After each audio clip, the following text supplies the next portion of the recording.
Hello दोस्तों, नमस्कार, प्रणाम।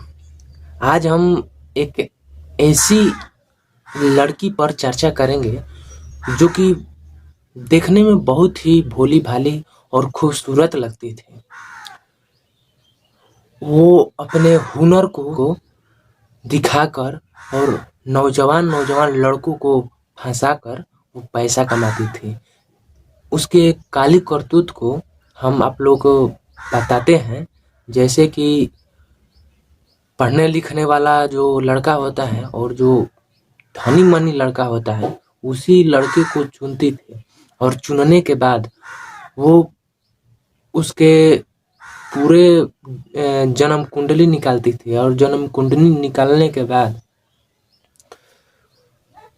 उस पर रिसर्च करती थी कि ये क्या है, कितना इसके परिवार वाले पैसा कमाते हैं और इसके पास पैसा है कि नहीं है। ये सब देखने के बाद उस लड़के को ये फंसाती थी और अपने जाल में फंसाने के बाद बोलती थी कि तुम हमारे साथ गलत किए हो, या तो तुम पैसा दो और नहीं तो हम तुम पर केस करेंगे, एफआईआर करेंगे। ऐसा लगभग 3-4 लड़के को साथ कर दिया। उस तीनों चारों लड़के से पैसा ऐंठ लेते और तीनों चारों लड़के की हम आज कहानी हम आपको बताएंगे।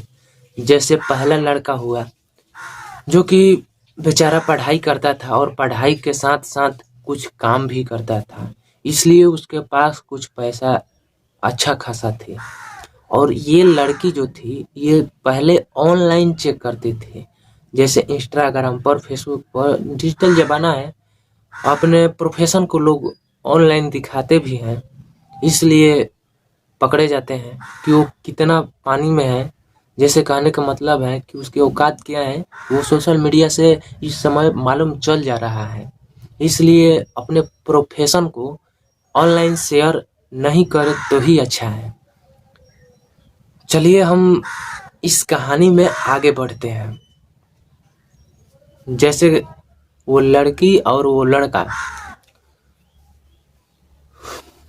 दोनों पार्क में थे, तभी उस लड़की को देखा कि ये ऑनलाइन इस लड़के को हम चेक किए थे और ये अच्छा खासा भी है, इसलिए वो लड़का उस साइड से आ रहा था और ये लड़की इस साइड से जा रही थी।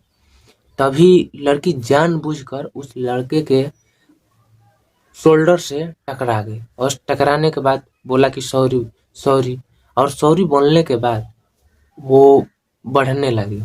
फिर उस उन दोनों को एक समय जैसे कि किसी बाजार में उन दोनों की मुलाकात होती है, वहीं से बातचीत स्टार्ट हो जाती है और उसका नंबर भी मांगती है और नंबर भी दे देता है वो लड़का। जानते ही हैं जवानी का जो उम्र होता है वो बहुत, मतलब समझ ही रहे हैं आप, तो उस उम्र में गलतियां होती हैं। वो लड़का नंबर दे देता है, धीरे धीरे बातचीत होने लगती है और धीरे धीरे बातचीत होने के बाद वो लड़की बोलती है, लगभग 6 महीने बीत जाने के बाद वो लड़की बोलती है कि तुम इतना पैसा दो, नहीं तो हम एफआईआर करेंगे क्योंकि तुम हमारे साथ गलत किए हो। और वो लड़का अपने कंट्रोल में था। तब भी वो लड़का अपने इज्जत को देखते हुए कहले कि जैसे कहले कि अपने इज्जत को बचाने के लिए वो लड़का कि वो लड़की बेशरम थी, नहीं तो ऐसा नहीं करती और वो बोलती पूरा, जैसे कि सोशल मीडिया में उसका अलग अलग तरह से बातचीत को क्लिप काट काट को वो एडिट करके उस लड़के को सुनाई थी कि तुम ऐसे ऐसे किए हो और हमारे पास सबूत भी है। वो लड़का डर गया और बात करते थे और प्रेमी प्रेमिका कुछ उल्टा सीधा बात हो ही जाता है। वो लड़का डर कर कुछ पैसा, जैसे कि 3 से 4 लाख रुपया उस लड़की के अकाउंट में भेज दिया। इस लड़के को उसने छोड़ दिया। उसके बाद दूसरे लड़के को पकड़ लिया। दूसरे लड़कों को पकड़ने के बाद उस लड़के से वैसे ही किया जैसे कि 7 से 8 महीने उस लड़के से बतियाया और वैसे ही क्लिप एडिट करके उस लड़के को सुनाने लगी। सुनाने के बाद उस लड़के से लगभग 35 से 40 लाख रुपए का डिमांड कर दिया। वो लड़का के पास पैसा नहीं था, उसके पिताजी के पास पैसा था। तो वो लड़के ने अपने पिताजी से बताया ऐसा ऐसा बात है और हम गलत किए भी नहीं हैं।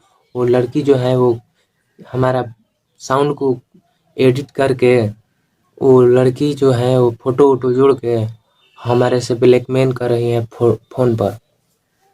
उसके पिताजी ने समझ गया। समझने के बाद समझा कि चलिए, वो लड़की ये भी बोल रही थी कि तुम हमसे शादी करो या नहीं तो हम एफआईआर करेंगे।